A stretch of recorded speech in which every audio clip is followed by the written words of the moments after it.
हो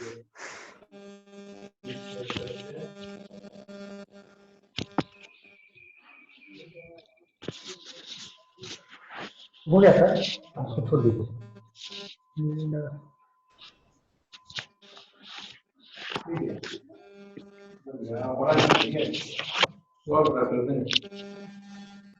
ये वाला ये जाया कहाँ से, ये जाया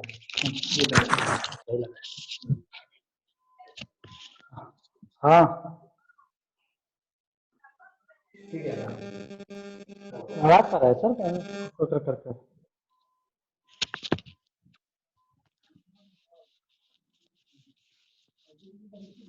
हेलो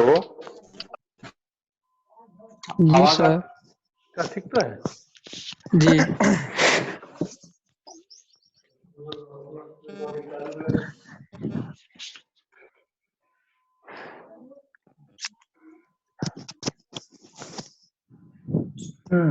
तो शुरू करें?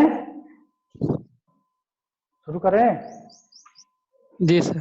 समझ में आ रहा है ना? Yes sir.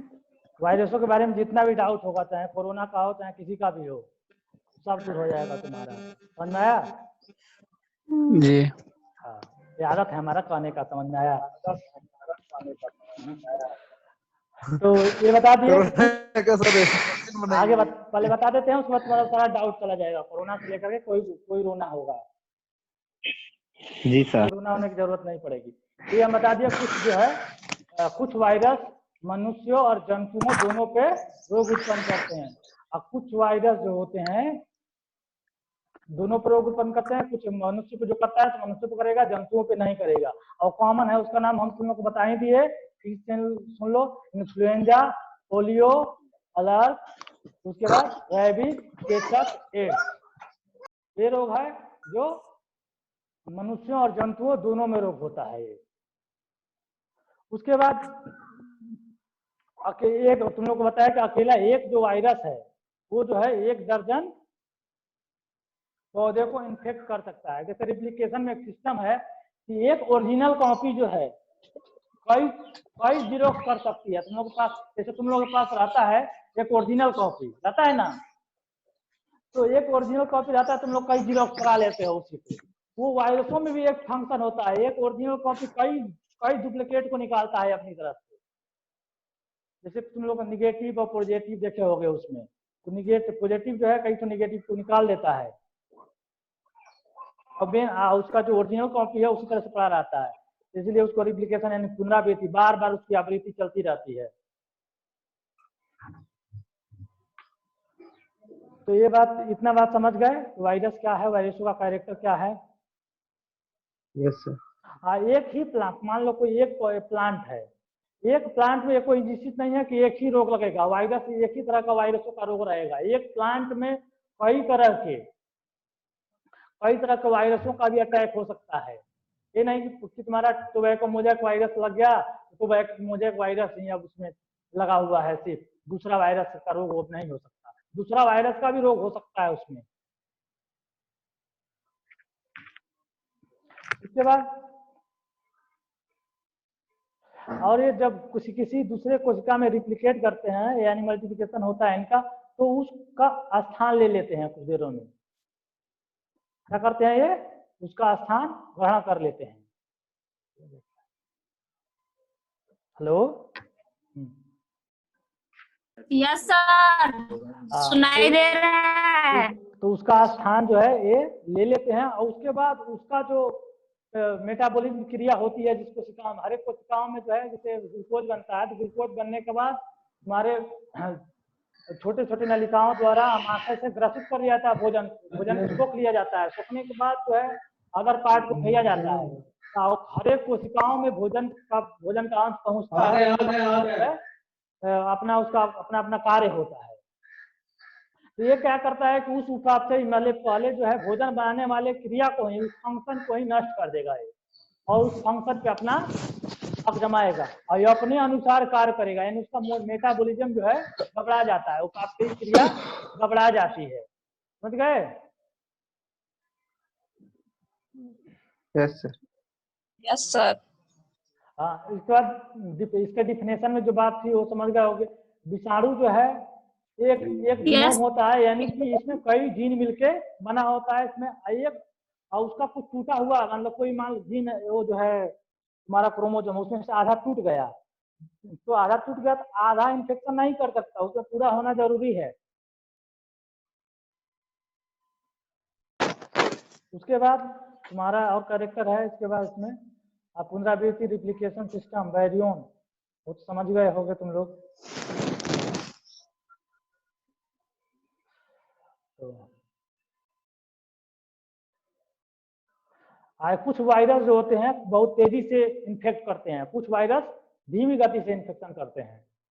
तो ये कोई बात नहीं है कि कोई पहले समझा जाता था कि हर एक वायरस जो है बराबर संक्रामक होता है, यानी हर एक वायरसों में सेम कैरेक्टर होता है कि एक वायरस 1 मिनट में 100 वायरस जन्म दे सकता है, दूसरा वायरस भी 1 घंटे में या 1 घंटे में 2 घंटे में उतना ही वायरसों को जन्म देगा। ये कोई फिक्स नहीं है, वायरसों में एक कैरेक्टर होता है, कोई उसमें जो है बेवकूफ होता है, कोई तेज होता है, यानी कोई ज्यादा इन्फेक्शन करता है या कोई कम इन्फेक्शन करता है। और एक बात तो समझ गए होंगे कि आर्टिफिशियल मीडिया पर इसको उगाया नहीं जा सकता, इसमें कोई ऑर्गेन नहीं पाए जाते हैं। ये राइबोसोम पे अपना कार्य करता है, प्रोटीन सिंथेसिस होता है वो राइबोसोम पे होता है।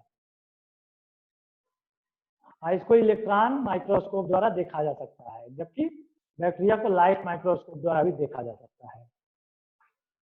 उसके डिफरेंस में था। उसके बाद इसकी खोज है, वायरस की खोज हुई, उसका क्या नेचर है।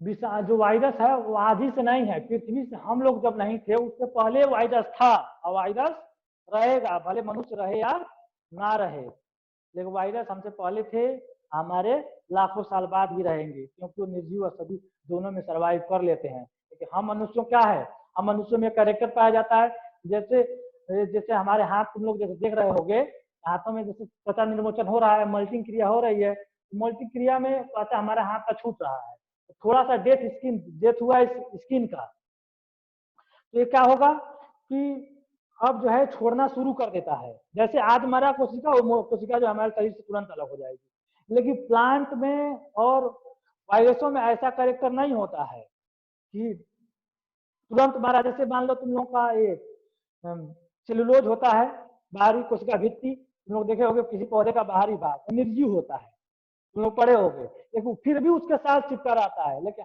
हम मनुष्यों के साथ क्या होता है कि एक जो है, अगर एक सेल मरा तो बाहर निकल जाएगा, हमारे शरीर में नहीं रहेगा। लेकिन प्लांट और एनिमल में ऐसा नहीं होता है। जो केचुआ का देखते होगे, जैसे कि वो जो है त्वचा निर्मोचन जब करता है तो त्वचा उसके साथ चिपका रहता है, जब तक कि नई त्वचा उसके अंदर से आ करके फिर से हल्का डेड सेल के रूप में न बदल जाए, तब तक ऐसा नहीं होता है। यानी कि जब तक डेथ नहीं होगी सेल, तो उसके बाद भी प्रकाश से बचने के लिए, धूप से बचने के लिए अपने पास चिपकाया हुआ रहता है, या सरवाइव करने का उसके पास कैरेक्टर है। तो इसलिए जो जंतु हैं वो सरवाइव कर पाते हैं, और प्लांट सरवाइव कर लेते हैं हर वातावरण में। हम सुबह 1 घंटे में जाएंगे तो हम लोग का हालत खराब हो जाएगी। उसके बाद सर आवाज नहीं आ रहा। आवाज नहीं आ रहा है? आता है सर, उसका नेट स्लो। तो ये तुम लोग को बात है करेक्ट है। इसका नेचर बताए दिए कि अगर किसी इन्फेक्टेड प्लांट को के पौधे पत्ती को हम ले लें और उसके रस को निचोड़ लें, किसी स्वस्थ पौधे को लें और उसको भी खुरच लें, और खुरचने के बाद उसमें उसका रस गिरा दें, तो 10 दिनों के बाद जो है वो इन्फेक्टेड हो जाएगा प्लांट, और उसमें भी वो रोग आ जाएगा। ये भी कैरेक्टर तुम लोग जानते हो कि जब तक कोई रोग नहीं फैलता, जब तक कि होस्ट इन्वायरमेंट और पैथोजन के लिए अनुकूल कंडीशन ना हो, यानी वो इन्फेक्शन तो हो जाएगा लेकिन ग्रोथ अच्छी तरह से नहीं कर पाता है। ग्रोथ तभी करेगा जब तीनों एक कैरेक्टर, तीनों जो है सेम होगा। तुम लोग को पता है कि इवानोव्स्की वो पहला व्यक्ति थे जिन्होंने वायरसों के लिए सबसे साइंटिफिक तरीका, मेयर ने सबसे पहले दिया ये सब कैरेक्टर, लेकिन मेयर का एक कैरेक्टर था तो मेयर का माना नहीं गया, मतलब वो साइंटिफिक कोई तरीका उतना अच्छा नहीं था। फिर मेयर ने ही बैक्टीरियोफाज का खोज किया था। उसके बाद इमाइनोवस्की ने पहली बार दिया कि ये प्रोसेस कि जीवाणु जो है, जीवाणु का कोई भी पार्ट जो है किसी पौधे में इन्फेक्शन कर रहा है, ऐसा उनका मानना था। उन्होंने फिर बाद में इस तथ्य को गलत साबित किया कि ये जो है वायरस ये कोई बैक्टीरिया नहीं है, कोई ऐसा जीव है जो सूक्ष्म रूप से सूक्ष्म है, जो कि हमारे आंखों से दिखाई नहीं दे सकता, इसको छानने पत्र से छाना नहीं जा सकता। तो उनको इसलिए उनको जो है वायरोलॉजी का फादर कहा जाता है। उसके बाद कई वैज्ञानिक आए, बेजरिंग आए, उन्होंने पहले बताया कि वायरसों को फिल्टर किया जा सकता है, इनको फिल्टर करते हैं, दूसरे पे इन्फेक्ट करते हैं तो ऐसे ऐसे हो जाता है। पूरे वायरस का साइंटिफिक रीजन बताए। जब तक साइंस किसी बात को जब तक नहीं मानती, जब तक कि वो प्रमाणित नहीं हो जाता या हमारे आंखों के सामने करके दिखाया नहीं जा सकता। चाहे ऐसे मुंह से कुछ भी कहा जाए, कोई भी थियरी दिया जाए, थियरी तब तक मान नहीं होती है जब तक उसको प्रूव ना कर दिया जाए। उसके बाद फिजिकल और केमिकल नेचर क्या होता है वायरसों का, यानी तो तुम लोग अल्ट्राफ्यूगेशन यानी कि अपकेंद्रीकरण विधि। अपकेंद्रीकरण क्या विधि होता है? सेंट्रीफ्यूगल मेथड, जैसे चर्ण होता है, कि हम लोग क्रीम निकालने के लिए एक सिस्टम होता है कि उसको डाल देते हैं और घूमता रहता है। तो उसके सेंटर में जितने भी बड़े पार्टिकल होते हैं वो सारे पार्टिकल आके चिपक जाते हैं उसके केंद्र से। तो वो सेंट्रीफ्यूगल मेथड पे काम करता है, यानी इसको जो है किसी कण के द्वारा, किसी छन्ना पत्र के द्वारा छानने से बढ़िया कि उसको जो है हम चला दें और चलाने के बाद जो है आके चिपक जाता है, उसको निकाला जा सकता है। ऐसा फिजिकल कैरेक्टर है कि कणों के भाग इसको निकाला जा सकता है। तो ये जो है मेयर का मानना था। उसके बाद इसमें जो है प्रोटीन की, जहां तक प्रोटीन की बात रहती है, तो प्रोटीन जो है किससे, प्रोटीन और डीएनए से बना हुआ है वायरस। वायरस किससे बना है? प्रोटीन और डीएनए से। किसी में बताया तुम लोगों को, किसी में लिपिड्स भी पाया जाता है। और इसके लिए मार्टिन जो थे सबसे पहले खोज किए थे, लेकिन दुर्भाग्यवश जो है उनको नोबेल प्राइज नहीं मिल सका मार्टिन को, क्योंकि मार्टिन जो है अपना खोज कर दिए थे। खोज करने के बाद 1933 ईस्वी में उसी तरह से उन्होंने छोड़ दिया और उनको नहीं मिला नोबेल प्राइज, दूसरे को मिल गया। तो ऐसी गलतियां होती है आदमियों से कि अपना जो खोज करने के बाद अपना प्रूफ कराना चाहिए। ठीक, तो इसमें जो है न्यूक्लिक अम्ल होता है, रासायनिक प्रकृति है, फिजिकल कैरेक्टर कणों की भांति रखा जा सकता है। और तुम लोग यही बताया था कि -70 डिग्री सेंटीग्रेड पे इसको लाखों वर्षों तक रखा जा सकता है। जैसे कहा जा रहा है कि चाइना में वुहान शहर में रखा हुआ था वायरस को, तो -70 डिग्री सेल्सियस तक तुम वायरस को रख सकते हो।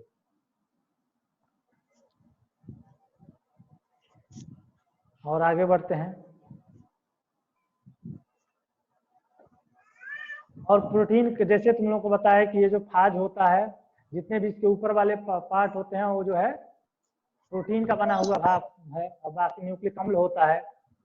और न्यूक्लिक अम्ल में खास करके एक बहुत रोचक बात है कि इसमें डीएनए, तुम लोग बताते हैं कि 80 वायरस ऐसे हैं जिसमें पाया गया जिसमें डीएनए पाया जाता है, बाकी सब में आरएनए पाया जाता है।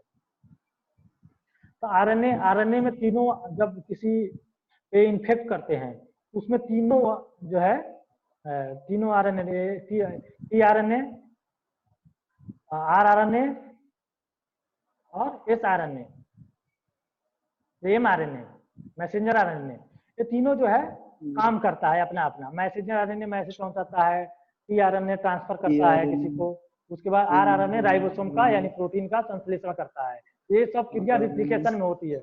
बाकी जैसे तुम लोग को फंगस पढ़ाए थे, सेम टू सेम वही प्रोसेस होता है बाकी चीजों में, लेकिन सिर्फ रिप्लिकेशन एक ऐसा सिस्टम है जो काफी जटिल है, वो काफी रहस्य छिपा हुआ है। आज भी उसकी खोज जारी है। और जो मोजैक वायरस होता है, मोजैक वायरसों में कहा जाता है कि सभी मोजैक वायरस, कुछ मोजैक वायरसों में आरएनए पाया जाता है और कुछ मोजैक वायरसों में डीएनए पाया जाता है।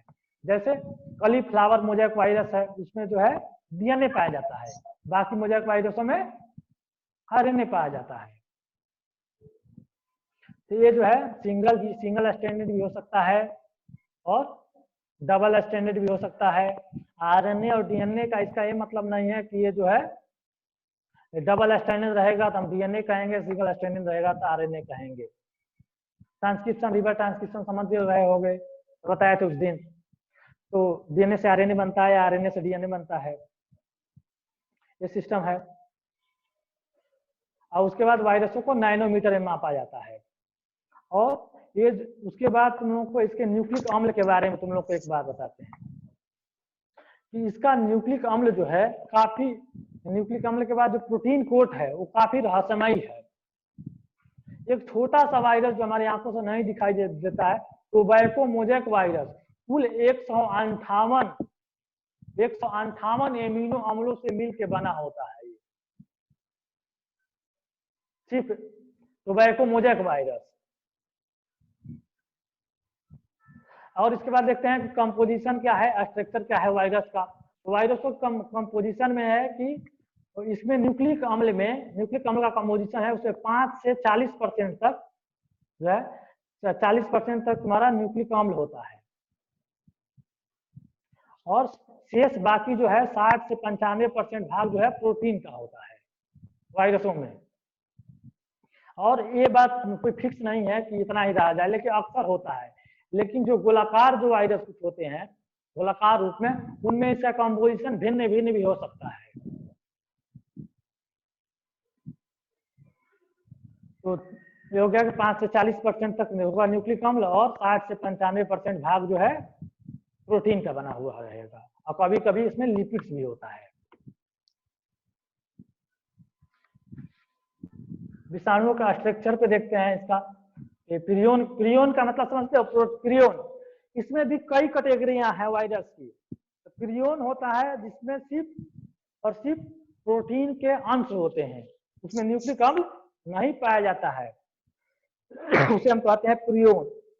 अकेला कुछ वायरसों पहले तो खोजा गया था तो ये पता चला था कि वायरस जो है अकेले इन्फेक्शन कर रहा है वायरस, लेकिन बाद में खोजा गया कि वायरस जो है वायरसों में भी कई कैटेगरियां पाई जाती है, जिसमें प्रियोन है अकेला, उसका प्रोटीन कोट जो है वो भी इन्फेक्शन कर सकता है।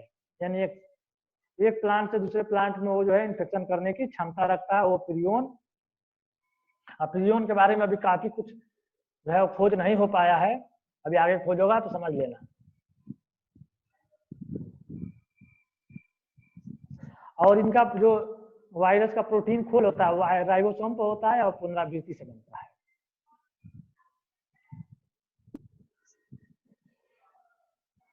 इसके एमिनो अम्ल प्रोटीन एमिनो अम्ल से मिलकर बना होता है।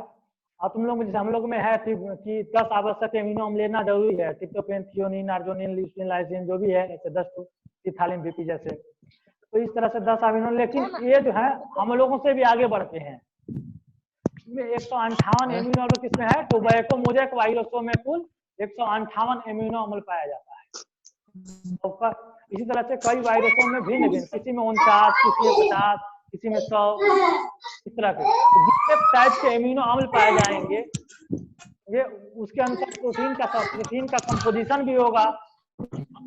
तो इसीलिए उसका प्रोटीन कंपोजिशन जो है काफी जटिल होता है। यही वजह है कि अगर वायरसों को मारना है। सर आवाज नहीं आ रही है, चल रहा है तो बोल रहा किसी से। हेलो, अगर वायरसों को मारना है इसके प्रोटीन, सर आपकी आवाज आ रही थी, बीच में कोई डिस्टरबेंस दे रहा था। म्यूट कर लो अपना। अगर वायरसों को मारना है तो वायरस के प्रोटीन कोड से और कोई भी रसायन अभिक्रिया कर लेता है तो उसको नष्ट किया जा सकता है। लेकिन वायरसों में एक और कैरेक्टर है, वायरस जैसे एक पीढ़ी से दूसरे पीढ़ी में जाता है तो अपना रंग रूप बदल लेता है। मतलब जैसे हमारे सेल को इन्फेक्ट किया तो अपना एक आरएनए लेकर आया तो अपना ट्रांसक्रिप्शन के द्वारा एक नया प्रकार का डीएनए बनाता है। और उस डीएनए का कैरेक्टर उसके डीएनए से उसके आरएनए से काफी भिन्न होगा।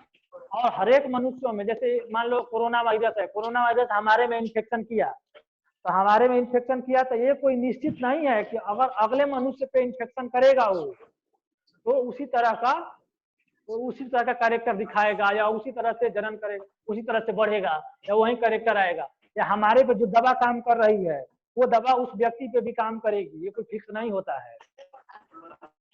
हमारे पे कोई दवा काम कर गई, हम ठीक हो गए, तो उसके द्वारा उसके सेल के साथ या उसके डीएनए के साथ जो मिलकर नया सेल बनाया है, वो उस सेल को जिस तरह से स्थानांतरित किया है, उसके माध्यम से वो अलग टाइप का अपना कैरेक्टर वो करेगा, या वो दवा कोई निश्चित नहीं है कि इस पे काम करेगी। अब समझ में आया तुम लोगों को? तो वायरसों में एक खास बात यस सर। लेकिन बैक्टीरिया में ये बात नहीं होता है कि जैसे एक बैक्टीरिया है, दूसरे आदमी को इन्फेक्शन किया, तुम उसको दवा वही दवा उसको भी दे दोगे तो वो भी ठीक हो जाएगा। लेकिन वायरसों में कहा नहीं जा सकता कि वही दवा इस व्यक्ति को दिया जाए फिर उस व्यक्ति को दिया जाएगा तो वो जो है ठीक हो जाएगा, क्योंकि हर एक वायरस हर एक आदमी का डीएनए सेम नहीं होता है और उसके अलग अलग जगहों पे चेंजिंग भी लाता है। ये जैसे किसी के साथ नीचे जो है ए जिनको किसी में म्यूटेशन कर दिया, किसी में बी में जाके म्यूटेशन कर दिया, किसी का डी हटाकर वहां पे दूसरा कर दिया, इस तरह से करता है। अब समझ में आई बात कि क्या करे, क्या लक्षण है कि आदमी हर एक दवा हर आदमी पे काम नहीं करता है।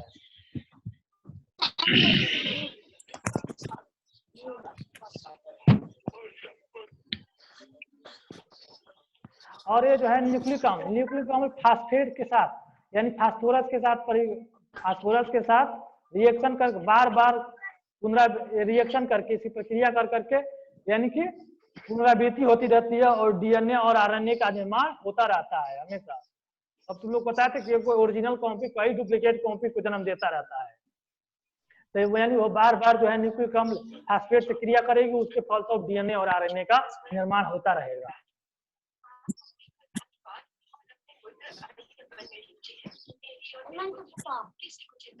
और देखो नोमेनक्लेचर, हेलो म्यूट करो।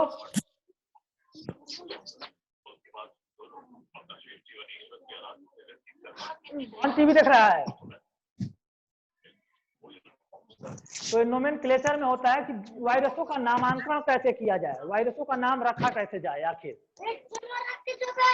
वायरसों के लिए लोकल लैंग्वेज का ही इस्तेमाल किया जाता है। कौन है? म्यूट करो। हेलो रियलमी C2 कोई है, उसको आप म्यूट कर दीजिए वहां से। अच्छा वो अभी नया जुड़ा है, रियलमी C2 कोई है, उसको म्यूट कर दीजिए वहीं से सर। उसको हम ही जोड़े थे उसको लिस्ट को। तो ये नोमेनक्लेचर नामांकन तो कैसे म्यूट कर किया दीजिए जाता है? वायरसों का नामांकन जो है तुम्हारे उसके द्वारा किया जाता है।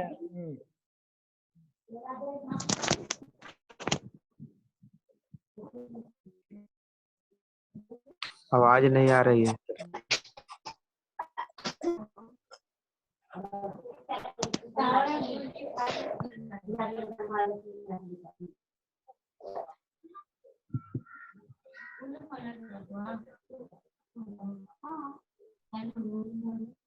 तो ये वायरसों का कैरेक्टर समझते हैं। जैसे वायरसों का नाम जहाँ पे जिस प्लांट में पाया जाता है उसी के नाम के आधार पे इसका नामांकन कर दिया जाता है वायरसों का। जैसे हम लोग घर पे हैं तो टिंकू पिंकू सिंटू जो भी नाम रख दिया गया वही नाम चलता रहा। इसी तरह से वायरसों में कैरेक्टर हो गया कि इस वायरस पे लगा, कॉलीफ्लावर पे लगा तो कॉलीफ्लावर मोज़ेक वायरस, तो मतलब उस पे लगा तो उसका मोज़ेक वायरस। इसी तरह से तुम्हारे कईयों का नाम रखा गया।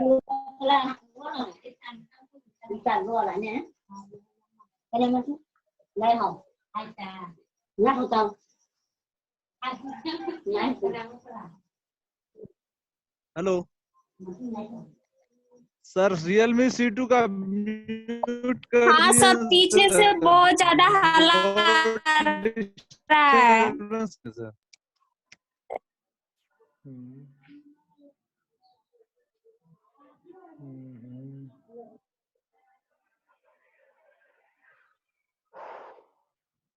नोट कर लिया लगता है। तो फिर इसके बारे में तो इतना समझ गया कि लोकल लैंग्वेज का इस्तेमाल किया जाता है। इसमें भी वायरसों में भी लोकल लैंग्वेज का इस्तेमाल किया गया, लेकिन बाद में क्या हुआ कि इसके नामांकन के लिए नई नई नियम कानून आए कि जो है जैसे साइंटिफिक नेम के आधार पर रखा गया। तो जैसे तंबाकू का मोज़ेक वायरस है तो मिनी कार्डिएटा निकोटियाना का नाम रखा गया, लेकिन ये जो है सक्सेसफुल नहीं हो पाया।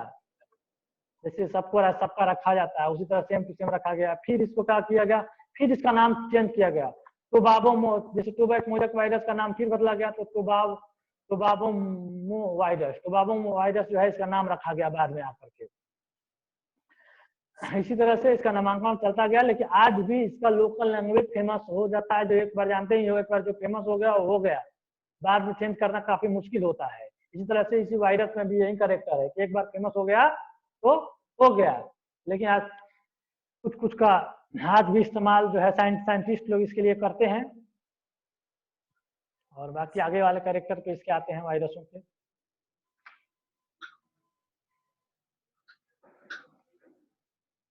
सर एक ये वायरस का नाम किस आधारित रखा जाता है सर? उसका लक्षण के देख कर या उसका नहीं कैसा क्या कैरेक्टर होता है जिसके आधार पर उसका नाम रखा जाता है? हाँ देखो, जैसे फूल गोभी पे लगा, हाँ कलीफ्लावर पे लगा तो कलीफ्लावर मोज़ेक वायरस, तंबाकू पे लगा तो टोबैको मोज़ेक वायरस, समझ गए। लेकिन जिस प्लांट पे लगा उसी के आधार पर वायरसों में नाम रख दिया गया। बाद में इसको बताएंगे जैसे स्पेसीज और जीनस के आधार पर इसका नाम रखा गया, लेकिन वो सक्सेसफुल नहीं है अभी तक। और ये कोविड-19 जो रखा है सर, ये किस आधार पर रख दिया सर? हाँ तो ये प्लांट की बात क्यों रख दिया? ये प्लांट के आधार पे हम बताए थे। अब उसके बाद एनिमल में जो होता है इसके आधार पे भी, एनिमल में एक कैरेक्टर है कि जिस स्थान पे खोजा जाता था उस वहीं के नाम पे इसका नाम रख दिया जाता था या जहाँ पाया जाता था। जैसे तुम लोग बताए थे कि इबोला वायरस जो है चाइना का एक इबोला नदी का नाम है इबोला वायरस, इसीलिए इसका नाम इबोला वायरस पड़ा। ये भी वायरस चाइना से निकला था। चाइना से कई वायरस निकलते हैं, उसका एक रीजन है कि चाइनीज जो है कुछ भी खा लेते हैं। और कई तुम लोग बताए कई कीट होता है जिसके शरीर में पूरे जीवन काल तक वायरस रह सकता है, उसको इन्फेक्शन नहीं करेगा। जैसे कुत्ते के लार्वे में, कुत्ते में रेबीज वायरस जो है तुम्हारा होता है,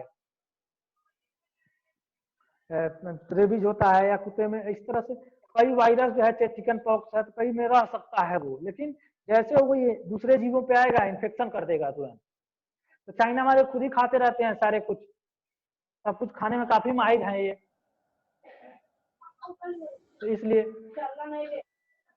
और उसके बाद जैसे वुहान से चाइना का इसका नाम वुहान वायरस होना चाहिए, लेकिन चाइना जो है मानेगा तब ना उसके नाम पे रखा जाएगा। तो महाशक्ति में आता है ना वह चाइना, नहीं रखने देगा ताकि उसकी बदनामी ना हो, भविष्य में कोई पढ़े तो उसको गाली ना दे।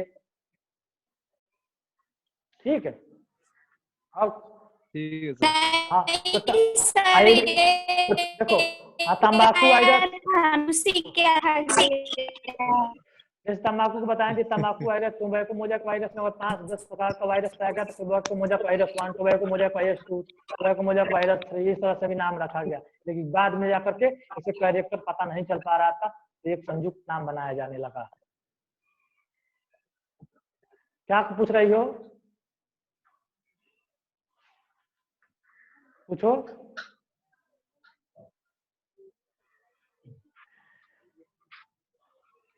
बाकी बैक्टीरियोफाज का मतलब समझ गए होगे। बैक्टीरियोफाज का एक क्वालिटी होता है, बैक्टीरियोफाज को हम जो है बायोलॉजिकल वेपन्स के रूप में इस्तेमाल कर सकते हैं। जैसे मान लो हमारे कोई प्लांट है, उस पर रोग लग गया, तो हम क्या करेंगे, बैक्टीरियोफाज का छिड़काव कर देंगे और सारे बैक्टीरिया पे अटैक कर देगा और बैक्टीरिया को मार डालेगा। तो सर जितने जीवाणु भोजी होते हैं वो क्या नुकसानदायक होते हैं? बैक्टीरिया को नुकसान पहुंचाएंगे, हम लोग क्या करेंगे? हम लोगों के लिए तो लाभदायक होते हैं ना। हाँ तो इसको जो है हम लोग के लिए वो लाभदायक है, इसलिए लाभदायक है कि हम लोग बैक्टीरियल बिल्ट जो होता है, मलानी रोग जिसको कहते हैं, उकट्ठा रोग ना, बैक्टीरियल बिल्ट, बैक्टीरियल बिल्ट को मारने के लिए हम लोग बैक्टीरियोफाज का इस्तेमाल कर सकते हैं। बैक्टीरियोफाज समझ में आया? अब फायर ब्लाइट जैसे आग जैसा झुलसा रोग जो होता है, उसके लिए भी हम लोग इस्तेमाल कर सकते हैं बैक्टीरिया, मतलब बैक्टीरिया किसी बैक्टीरिया को मारने के लिए हम जो है इस्तेमाल कर लेते हैं। इस तरह कीटों में भी होता है, एक कीट दूसरे कीट को भी मारता है, इसलिए हम लोग कुछ कीटों का भी इस्तेमाल करते हैं। जब क्या छोड़ देंगे तो सिर्फ खोज के उस कीट को ही मारेगा।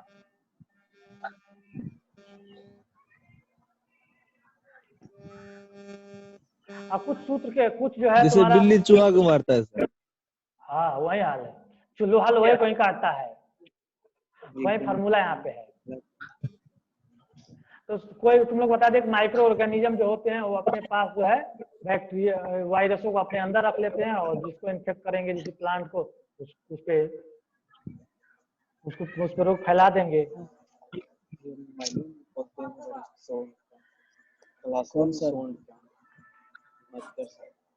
चिल्लाए तो शहर सुनाई नहीं दे रहा, शहर सुनाई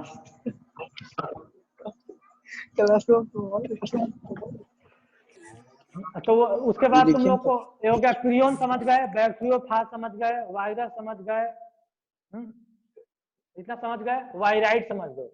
वायराइड जो है, वायराइड जो होता है, वायराइड मतलब नग्न वायरस होता है, समझ गए। ऐसे सिर्फ न्यूक्लिक अम्ल भी, वायरस का न्यूक्लिक अम्ल कुछ चीजों खोजा गया जो सिर्फ न्यूक्लिक अम्ल रहेगा, वो न्यूक्लिक अम्ल भी से इन्फेक्शन कर सकता है। यानी प्रोटीन कोट रहेगा तो भी इन्फेक्शन करेगा, प्रोटीन कोट नहीं रहेगा तो भी ये जो है खाली न्यूक्लिक अम्ल भी कर सकता है, या दोनों रहेगा तो भी कर सकता है।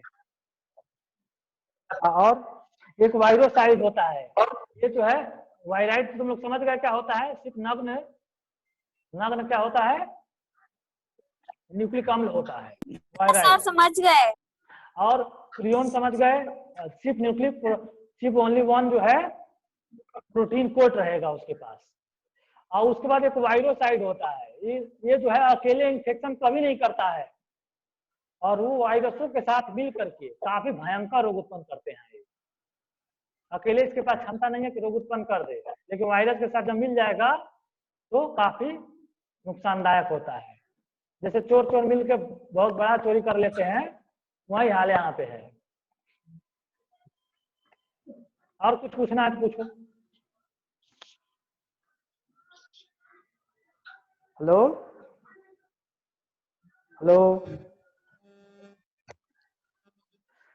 सुन रहे हो तुम लोग? जिसको भी पूछना है पूछ सकते हो। हाँ, कुछ पूछना है तो पूछो।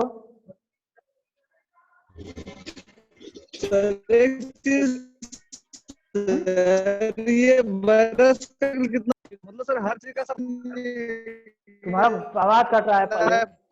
मतलब टाइम तक जिंदा रहेगा सर। जैसे मैंने बताया कि हर चीज का लाइफ होता है कि इतने टाइम तक जिंदा रहेगा। हाँ, तो वो इसका वायरस का भी टाइम होगा सर, कितने टाइम तक जिंदा रहेगा। हम उससे कैरेक्टर में तुम लोग को बताए थे कि वायरस जो है बाहर बहुत देर तक नहीं रह सकता है। आवाज नहीं आ रहा है। निश्चित वायरस जो है बाहर एक दिन नहीं रह सकता, समझ गए ना। वायरस एक निश्चित सीमा तक ही अपने बाहर के वातावरण में टिक सकता है, क्योंकि वायरसों के लिए 35 से तुम्हारा 36 से 50 डिग्री सेंटीग्रेड का टेम्परेचर जो खत्म हो जाए, मतलब उससे ज्यादा ऊपर खत्म हो सकता है, या उसमें ऊपर से सर्वाइव कर सकता है। उसके ऊपर जैसे जाएगा तो नष्ट हो जाएगा, उसके ऊपर टेम्परेचर बढ़ेगा तो ये बाहरी टेम्परेचर में जल जाते हैं, क्योंकि होते हैं ये बहुत हल्के, ये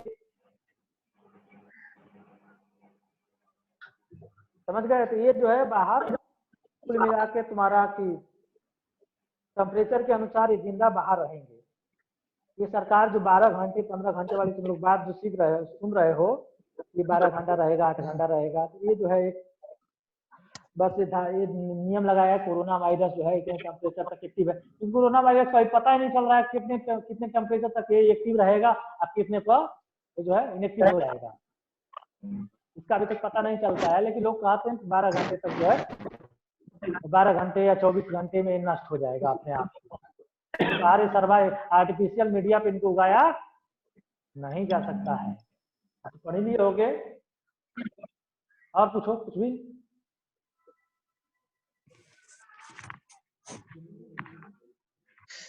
सर ये आर्टिफिशियल सर जैसे जैसे कि एक साइंटिस्ट कोरोना वायरस के बारे में बताया था कि अगर ये प्राकृतिक वन में ये सर्वाइव नहीं करता, अलग अलग टेम्परेचर में ये खत्म हो जाता। जैसे कि स्विट्जरलैंड में अगर ये काम करता तो ये इंडिया में खत्म हो जाता। तो ये आर्टिफिशियल है, तो मतलब ये आर्टिफिशियल हो सकता है सर? हाँ, आर्टिफिशियल रूप से वायरसों को बनाया जा सकता है, लेकिन बनाया जा सकता है, लेकिन पता भी किया जा सकता है कहाँ कहाँ क्या क्या दिक्कत है। तो कोरोना जो सुन रहे हो तुम लोग, एक फ्लू वायरस है। फ्लू का मतलब सर्दी जुकाम होता है, एक ग्रुप है ये कि सर्दी जुकाम होता है तो सिंपल सर्दी जुकाम से हम इन्फेक्टेड हो जाते हैं। इन्फेक्शन होने के बाद जो है बाकी सब वायरस हमारे से। तुम लोग एक बात जान के तुम लोगों को हैरानी होगी कि अभी हम कल एक देख रहे थे मोबाइल में, उसमें बता रहा था कि एक सेल पे 3 बैक्टीरिया जीवित रहते हैं हमारे शरीर में। कुल मिला के हमारे शरीर के कितना हद तक सच है अभी तक हमको इसके बारे में बड़ा गहन अध्ययन नहीं किया कि एक सेल पे 3 बैक्टीरिया होते हैं, यानी कि हमारे शरीर में कई लाख करोड़ों वायरस जो है जिंदा रहते हैं, बैक्टीरिया जिंदा रहता है। तो हमारे पाचन तंत्र में कई हजार लाखों बैक्टीरिया हैं जो पाचन में सहयोग करते हैं। यानी कि कुल वजन का तुम्हारा 1.5 से 2 किलोग्राम बैक्टीरिया है तुम्हारे शरीर में। वायरस जो है तुम्हारे डीएनए को चेंज करके तुम्हारे नए जनरेशन को भी दूसरी तरीके से बना सकते हैं, बनाते हैं।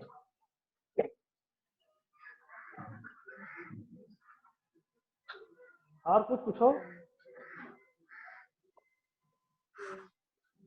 और किसी कुछ पूछना है? तो लो भी पूछ लो, हम अकेले नहीं पूछ सकते हैं। तो पूछना है बेधड़क पूछो, उसमें कोई दिक्कत नहीं है। सर एक चीज और था कि सर आपने बताया था सिंगल सुपर फॉस्फेट परवल के लिए, मुझे बताया था आपने क्या?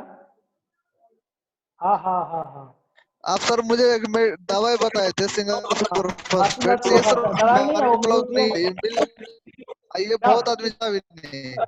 क्या हुआ? नहीं सही हुआ जी नहीं सही हुआ? नहीं सर, वो मार्केट में मिल ही नहीं रहा, सिंगल सुपर फास्फेट मिल ही नहीं रहा सर वो सिंगल सुपर फॉस्फेट। गली गली मिलता है। हमारे पास सिंगल फास्फेट तो तुम लाल दाना देख रहे थे तुम उस समय।